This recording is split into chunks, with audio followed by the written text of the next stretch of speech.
Here are 3 survey questions I see every week, if not every day, and why they suck, and you definitely should not use them. So the first one is an overly generic, like 1 to 10, 0 to 10, it could be 1 to 5, like whatever. But the main point is you're asking, like, overall, are you satisfied? Overall, did this meet your expectations? Some really big sweeping question.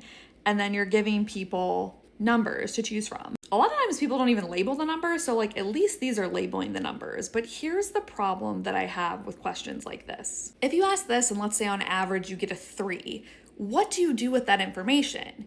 You feel bad. This is a feel good, feel bad question because that's the only possible outcome here. If you ask this question, you do not get any actionable information to use to improve.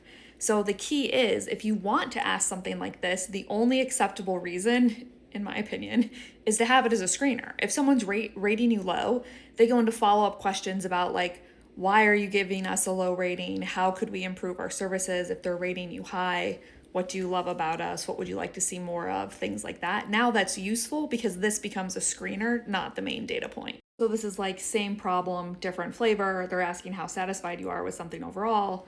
Again, feel good, feel bad, not useful information. In addition to the fact that I just don't fathom that someone can be neutral satisfied. You either are satisfied or you are not. I don't know what a 4 is doing here.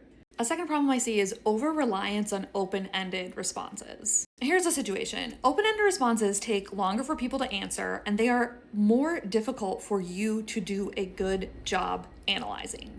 And a lot of the times you're asking things that don't need to be open-ended. Like you could very easily switch it to a check all that apply or multiple choice and get a cleaner picture of the data. For instance, if you're asking about challenges people might face, give them a list of possible challenges to choose from. And if for some reason they have a challenge that's not on your list, include another option. That is so much quicker for them to read, go through, check off, and it's much quicker for you to analyze and get insights from. Lastly, the like, how did you hear about us type question, or any question where you have overlapping answer choices.